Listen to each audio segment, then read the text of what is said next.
So this is the, I believe, the 1600 block of Robson Street. You can see that it is being dismantled, taken apart, demolished, so that a high-rise can be built. And the first 4 or 5 shops along Robson Street on the 1500 block have already been closed out. It is only going to be a matter of a few more months before the false worship echo chamber / cult hub will resemble this pile of rubble. So I promise to chronicle that, capture that, and film that when that glorious day arrives. But for now, we will return to our regularly scheduled programming. If you strike me down, I shall become more powerful than you can possibly imagine.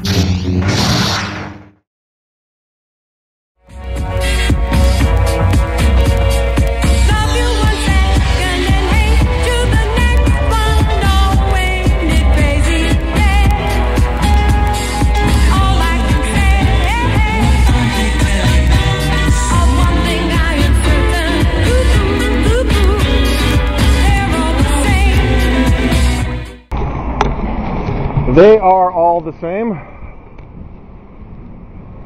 We are all very different. Yes, we are all very different, friends, and if one of us suggests that crashing a convention, rushing the stage, to take over the microphone, to deliver our message is a bad idea, perhaps they're only making that suggestion because if they were to try, they would be out of breath before they got there. So I've taken the microphone, picked up the recording device, because you wouldn't believe the flutter of activity inside this echo chamber since I've arrived.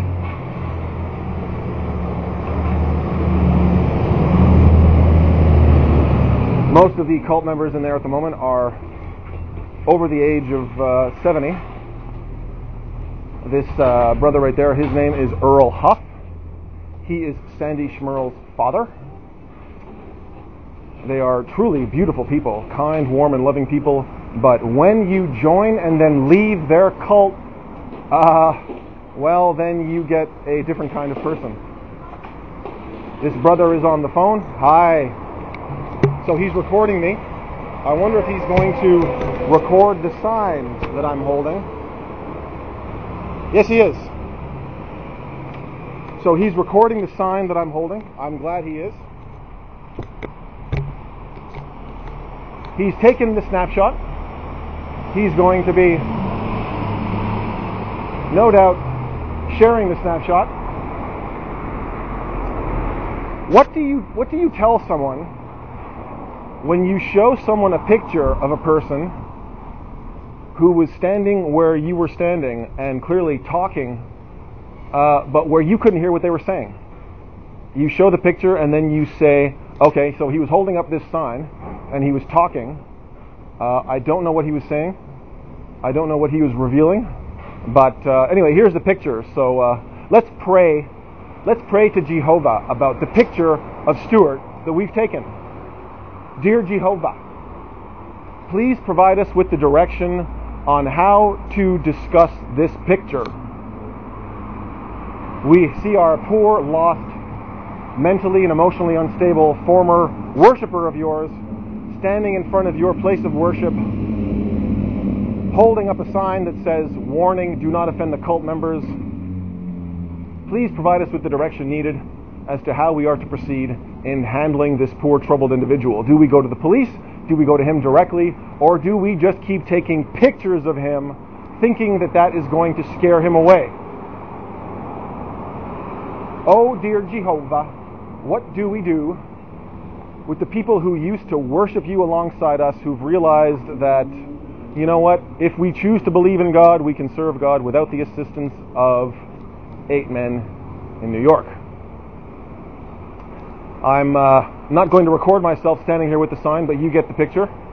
I'm going to stand here with the sign for a while, and if there's anything worth mentioning, I'll mention it. If not, then perhaps I'll find another location today. Thank you for tuning in. So, of course, the cult members, safely tucked away inside their echo chamber, were standing at the door filming me, holding up their camera, filming me. I wasn't moving, I wasn't saying anything. I do believe that as we start moving forward and speaking out as ex-members against this religion, they are going to be employing more and more childish tactics to try to get themselves out of those situations. I would imagine that as time progresses and more people figure out their own form of activism, which involves engaging Jehovah's Witnesses and not just a microphone and a camera in the back of their homes, but actually engaging with the people who hurt them, who lied about them, who kicked them out of their religion for asking tough questions, who assault them, who lie to the police about them, who threaten them, who grab personal property away from them, etc. I think that as we move forward, and those of us who have the courage to go out and confront the people involved in humiliating us for 10, 20, 30, 40 years, who now relish the opportunity to humiliate us further with us not being even in the room as disfellowshipped apostates. For those of us who have the courage to go out and confront these individuals, I do suspect that we are going to be witnessing more and more childish tactics employed. For instance, notice the cult members are not standing outside of their echo chamber today. They are perhaps anticipating my arrival, so they are staying inside. But when it suits them to take out their recording devices and tell the story they want, they will, of course, do that. I don't imagine you'll be able to see anything going on in those doors because the sun is bright. It's only about 10 o'clock in the morning, and they are inside. Again, this is evidence of true Christian love, faith, devotion, and courage in the last days. To hide inside a Kingdom Hall of Jehovah's Witnesses, to take out a recording device, record the individual standing, protesting your religion, and not engaging them. And even if they were to engage me, I wouldn't talk to them, because you do know what happens when you try to talk to one of Jehovah's Witnesses when you are not one of Jehovah's Witnesses, or no longer one of Jehovah's Witnesses.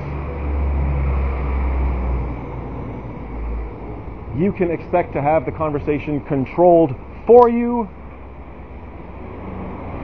and if you choose to not flatter the cult members in what you say to them, you can expect a variety of responses, can't you? Can't you? And the reason I started recording as well was because an individual, I was holding the sign. I'm holding the sign up so that people driving by can see it. People have been slowing down and looking and wondering what's going on. One individual saw the sign and he came right over here. He was standing right here and he said, "What's this all about?" And I said, "I used to belong to this religion." And he said, "No good, huh?" And I said, "Well, you seem really smart." I said, "You seem like a really smart person. I don't think you have to worry about getting taken in by any of this." And he said, no, I wouldn't. But I think, and I quote, "I think the people who get taken in have very low self-esteem." His words, not mine. People who do get taken in have very low self-esteem and are young and impressionable and vulnerable and desperate for, as he put it, friends and a sense of community. And Jehovah's Witnesses certainly do offer, quote-unquote, friends and a quote-unquote sense of community. So that's why I started recording just now. Other than that, a fairly uneventful morning. I'm just standing here with my sign. And you can see the scaffolding over there. We saw some footage of the demolishing going on behind that scaffolding. And you notice that the first 3 businesses between the Korean restaurant and the intersection have already been covered over. So really, it is only a matter of time before I will be standing here and this Kingdom Hall will not be standing here. It's only a matter of time before I will be standing here and wrecking crews will be reducing this place of worship to a pile of rubble. Hopefully I will be here when that happens and we can record it in high definition 1080p video and audio for our viewing pleasure. Until then, we shall engage in further documentation of the early 21st century cult members of the Pacific Northwest who've observed are hiding inside their echo chamber. Okay. So those two ladies leaving in the peach and the black, see them wave.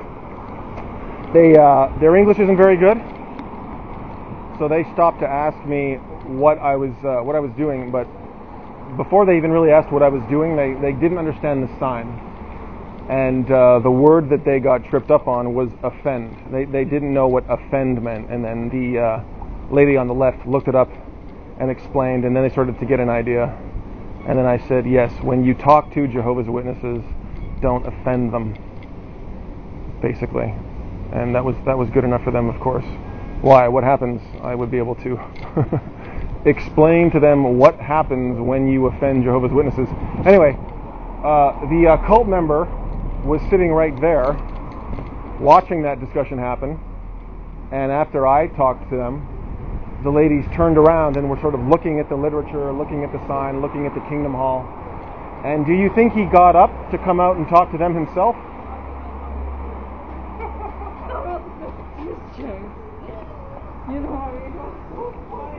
Do you think the cult member got off his chair to come out and talk to them himself? No. See? So even when a filthy apostate is near, these cult members will not come out to talk to people who have stopped to observe the cart and observe the sign and wonder what's going on. That is how determined these cult members are in 2018 to save as many people as possible before their God Jehovah kills everyone not worshiping him in exactly the same fashion. When two prospective sheep stop to talk to an apostate and then turn around to consider the literature and look at the sign and look at the Kingdom Hall and linger, they stay comfortably seated inside. I guess they're telling themselves, well, that person saw jw.org, that person saw jw.org a few times. If they have any questions, they too can go home and click on jw.org, and that is where Jehovah will draw them. If Jehovah is going to draw any more sheep from among the other 99.9% of humanity, he will do so through jw.org, not through the determination and the faith and the love and the courage and the conviction being shown by his modern day servants. Because as you're observing in my videos, his modern day servants are resorting to, well, what are they resorting to, viewers? Is the creator of heaven and earth truly using these cult members to draw people that he doesn't want to have to kill at Armageddon through these people? Is he drawing them through these people? It would be quite an interesting feature of the creator of heaven and earth if that were true. If Jehovah's Witnesses are right, the creator of heaven and earth is a douche, isn't he, viewers? So just a little background, viewers. This is the Kingdom Hall where I served for 11 years. 6 of them spent as a regular pioneer.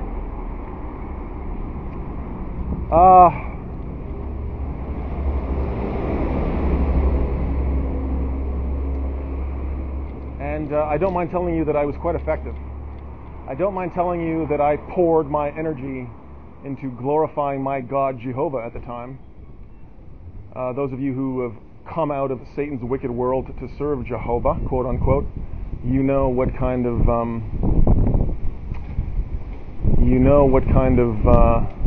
sense of accomplishment you will feel as the years go by and you've spent time serving as a full-time minister of the good news of God's kingdom. It is quite a quite a comforting sense of accomplishment that you experience.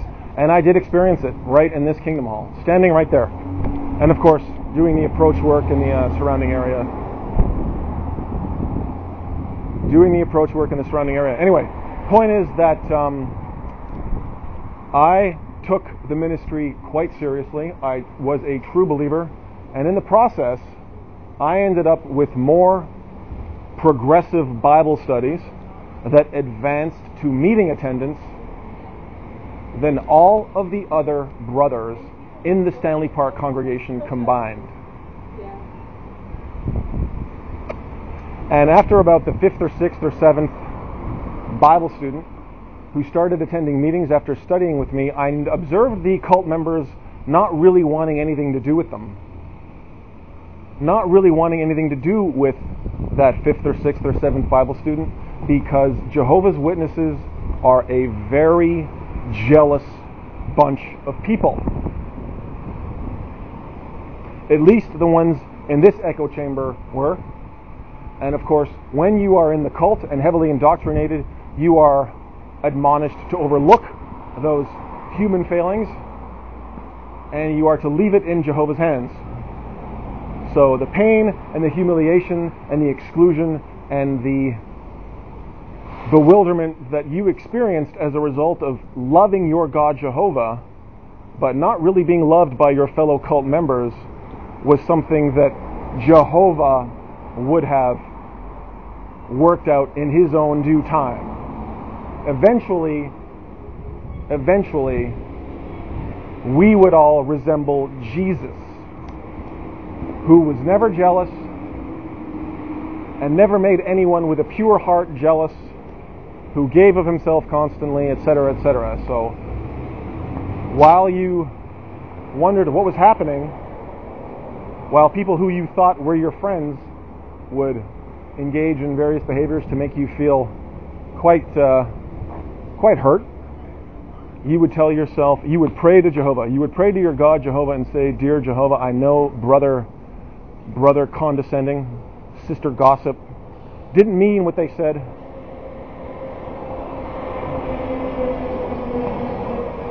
I know brother white glove inspection and sister I would never didn't mean what they said. Please let your spirit touch them. Please let them realize the pain that they caused when they tried to embarrass and humiliate and condescend to me in front of a bunch of fellow believers. And if they do not see fit to learn from that mistake and do it again, please give me a portion of your spirit so that I may remain silent and let them get away with their disgusting, pathetic behavior." Oh, sorry, Jehovah, I didn't mean to say disgusting, pathetic behavior. Please forgive the abuse of the tongue there. Oh. And then on and on and on you would go. In circles you would go. And by the time the prayer was over,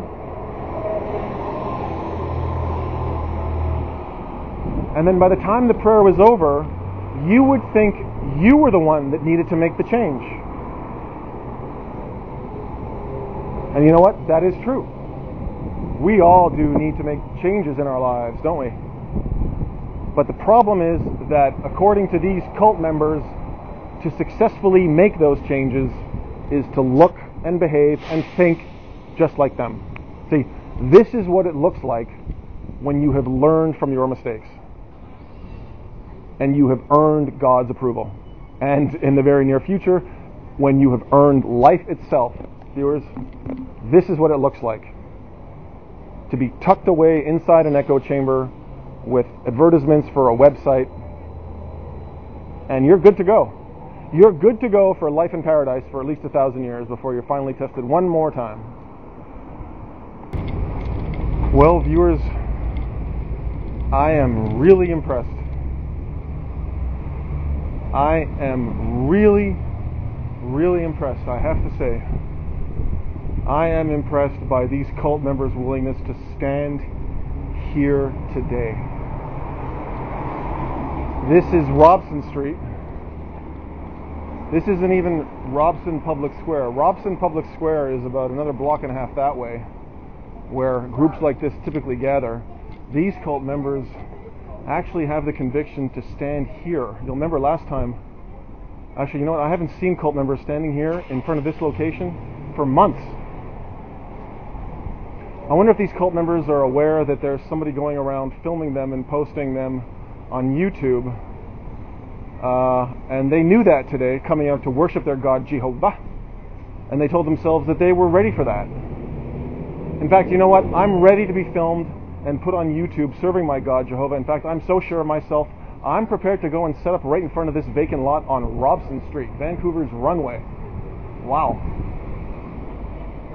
So again, I am impressed. I'm a little shaken, actually, viewers, by the fact that these cult members are comfortable standing here today. Let's get a good shot of them.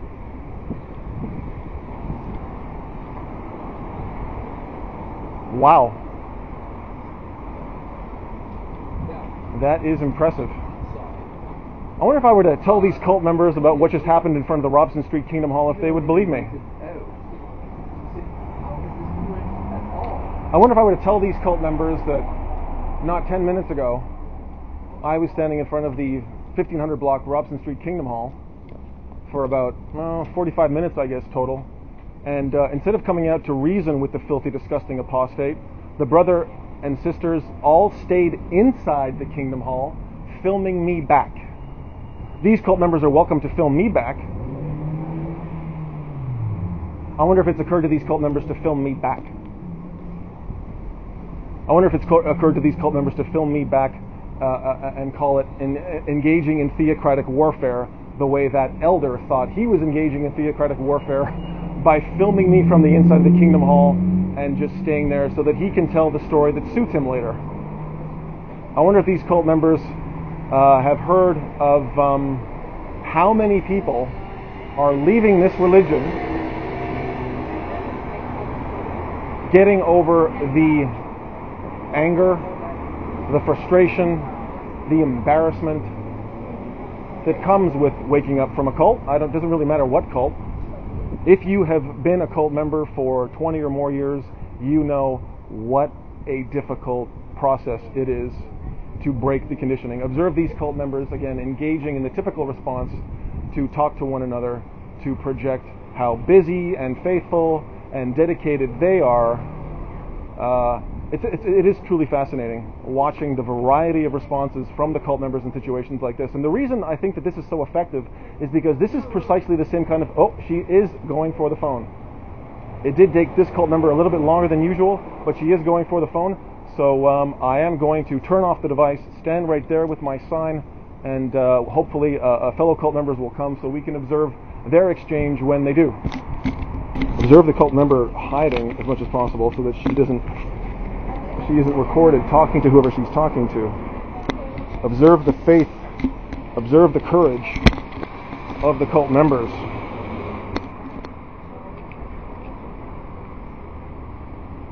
What a lovely, soft-spoken cult member we're dealing with today.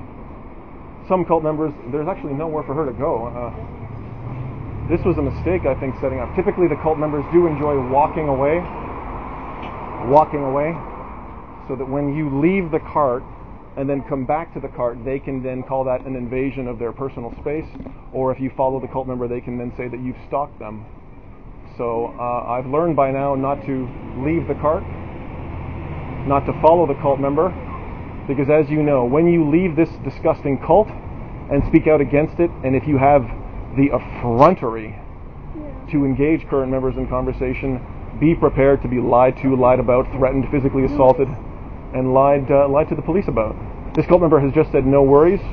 No, that's okay.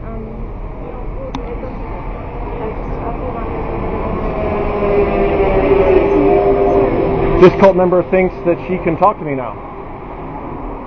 I'd like to ask you to leave because you're harassing us. This cult member doesn't even realize that I'm not even talking to her.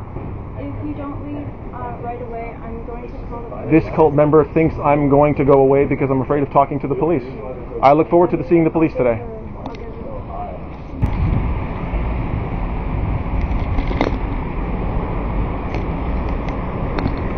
So this cult member has arrived to assist these fellow cult members today. This cult member is leaving. Oh no, they're going to stay. So these cult members have threatened to call the police. I hope the police are on their way.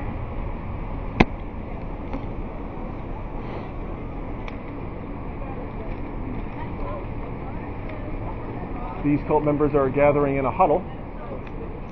It is a good thing for these cult members that this is such a loud street, because it's really hard to hear what they say on their phone. She thought me not even talking to her was me harassing her. Observe the narcissism of the cult member. Observe the narcissism of the cult members. See, when you are not even talking to the cult members and they don't like the conversation being had or the words being spoken, they feel that they then get to call the police. Interesting.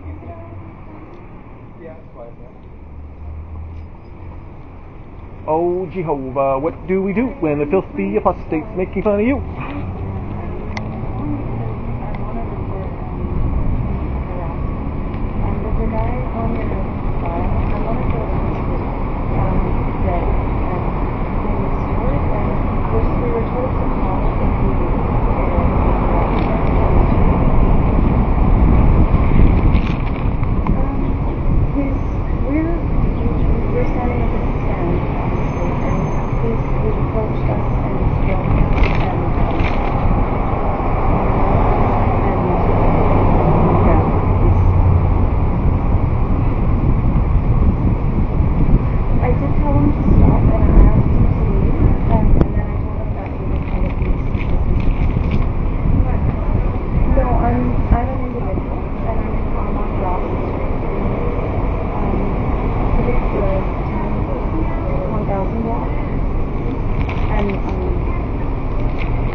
Observe the cult members say that me not even talking to her is me trying to intimidate her.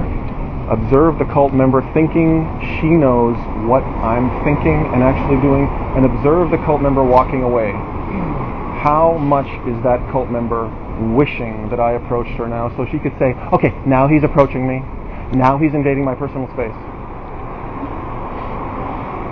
Okay, so I'm going to be standing here with the sign now.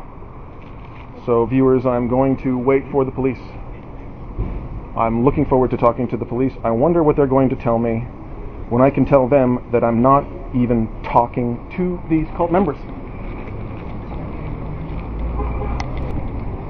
So the cult member in the gray was just on the phone to the police talking about me for close to 10 minutes. I wonder what the odds are if I were to ask this cult member to tell me exactly what she said to the police about me, that she would answer. I wonder if I were to ask this cult member, hey, so you were just on the phone to the police about me? Would you mind telling me exactly what you said, since I'm not even talking to you, if she would answer? What does it look like? Observe the cult member. Wonder what she would say if I asked her. Oh, I hear the police. I hope they're coming for me. I hope the police are coming for me.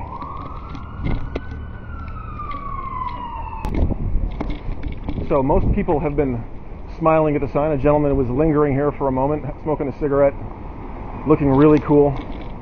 And then he casually said, there must be a better way for you to spend your time, helping people, I don't know. And then he walked away. So that was one critic, but so far the reaction has been fairly positive to the sign. I've gotten a few laughs, and people don't quite understand, but the people who don't understand, boy do they smile.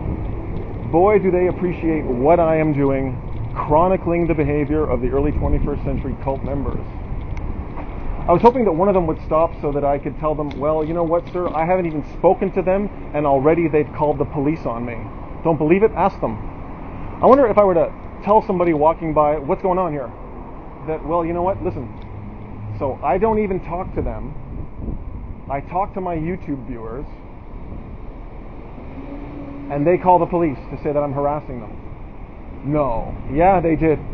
Yeah. I don't even talk to the cult members, and the cult members think that they need to call the police anyway. Why don't you ask them?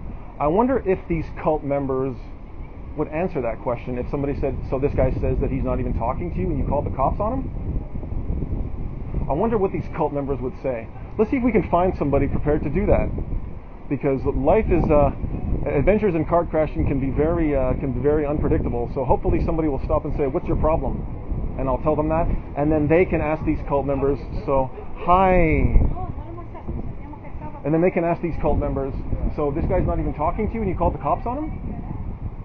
I wonder if they'll A, answer the question, and B, let me film the response.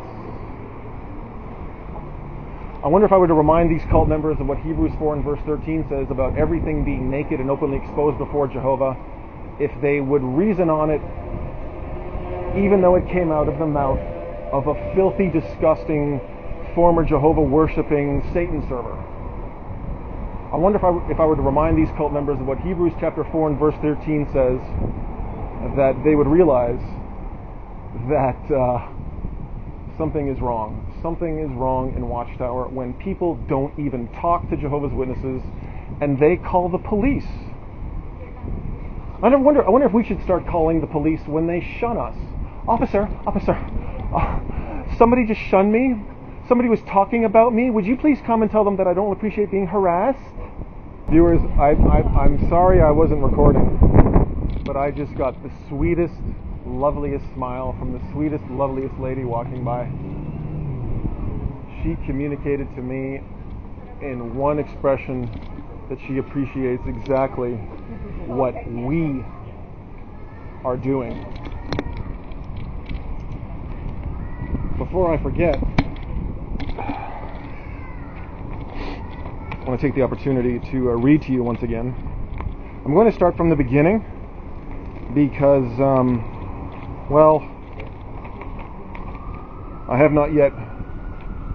we have not yet observed these particular cult members' reactions. So we'll see what we get today.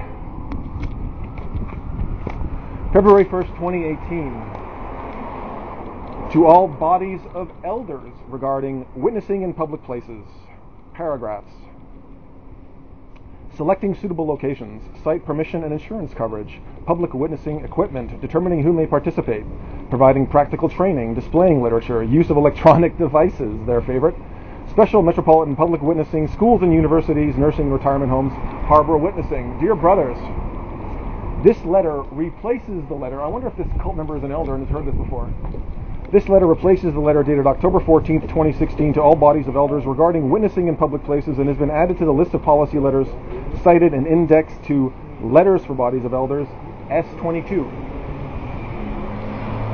Observe the cult member trying to project that she might have to go soon, looking at her watch, because she is hearing material intended strictly for the elders. Paragraph 8 contains updated direction on who may participate in public witnessing. Paragraph 10 makes reference to the new information sheet, Public Witnessing Guidelines S148. Selecting suitable locations. After consulting with the other elders, the Congregation Service Committee will make the final decision as to specific locations for public witnessing. Observe this cult member once again resort to texting, not using her phone. Viewers, you will remember that, it must be about half an hour ago, when she was on the phone to the police, she walked away.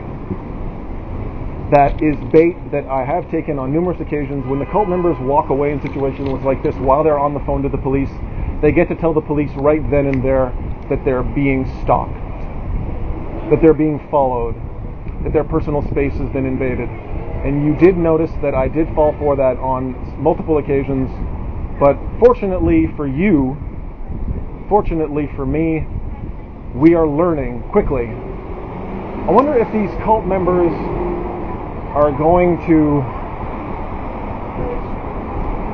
define ex-members, engaging them in public, an attack by Satan, or if they're just going to admit that they're in a cult and ex-members are working out their own frustrations, their own disappointment and their own humiliation by engaging them in public places. Dwayne MacArthur said that his therapist said that engaging current cult members as an ex-cult member is very therapeutic, but you really need to do it intelligently. I'm not doing it intelligently, I'm just doing it not the way I did it before, where I made quite a few mistakes. So it appears to be that as long as you are talking to your YouTube viewers, not to the cult members directly, really there's little for them to do except stand there and try to figure out what to tell the police if they are arrogant enough to call them. Okay, officer, no, he's called me arrogant. Officer, he didn't say it to me directly. He's talking to somebody else, but he just called me arrogant. Can you come now? He just called me arrogant. Well, I'm going to hang around. Hopefully he calls me something worse, and then I can call you. Oh, yeah. Selecting suitable locations. I hope these cult members are recording me. After consulting with the other elders, little Freudian slip there. After insulting with the other elders, the Congregation Service Committee will make the final decision as to specific locations for public witnessing. So this location has been decided on as a suitable location. Because there is no store here, the cult members are not blocking the storefront. There is no store here. Primary consideration should be given to areas of high pedestrian traffic. This is definitely an area of high pedestrian traffic. Observe the high pedestrian traffic right now.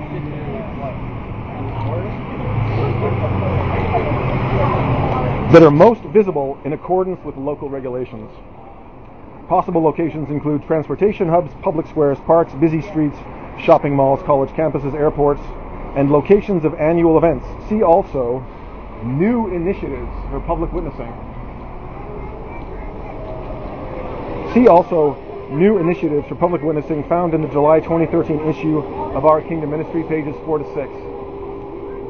If the elders become aware of an opportunity to set up a literature display at a large event, such as a national or international book fair, they should contact the service department for further direction. Jehovah's Witnesses should contact the service department for further direction when it comes to a lot of things, aren't they? They're to contact the service department and not the police when it comes to quite a few things. But observe the cult members jumping to contact the police when they don't like a conversation that they're not even involved in. Locations selected for public witnessing must be within the congregation's territory boundaries. I wonder if these cult members think I've written this and it's not authentic spiritual gems from the mouth of Jehovah. I wonder if these cult members think that I've written this myself to make it sound like it's a letter to the body of elders regarding publishing in witness places, or if it's the real deal. Because you watching know that this is the real deal. Locations selected for public witnessing must be within the congregation's territory boundaries. Where the territories of different language congregations overlap, the service overseer should communicate with one another so as to accomplish the most good, while not overwhelming pedestrians and business people. I think it's fair to say that they're not overwhelming pedestrians and business people setting up here.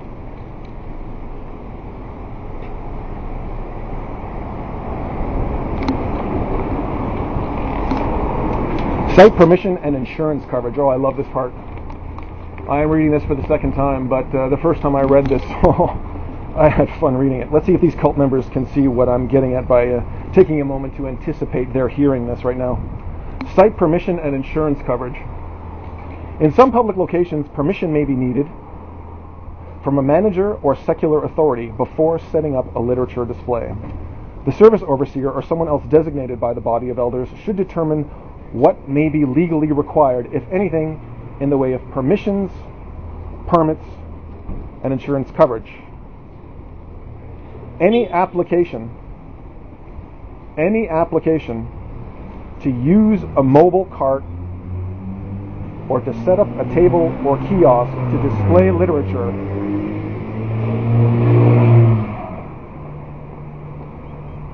any application to use a mobile cart or to set up a table or kiosk to display literature must be filled out in the name of Watchtower Bible and Tract Society. I wonder if this cult member actually thinks that that's what this letter says. I wonder if this cult member would be surprised to know that the actual sentence says, any application to use a mobile cart or to set up a table or kiosk to display literature must be filled out in the name of an individual publisher. Not in the name of the congregation, any corporation used by the organization, or Jehovah's Witnesses. If a small administrative fee is needed in order to acquire space in a public area, it is to be paid by Watchtower Bible and Tract Society. Oh, no. I wonder if it would surprise this cult member to learn that it doesn't say Watchtower Bible and Tract Society. It says, if a small administrative fee is needed in order to acquire space in a public area, it is to be paid, once again, by the individual publisher, not the congregation. Publishers should carefully review any such applications to see what responsibility they are taking upon themselves with respect to liability.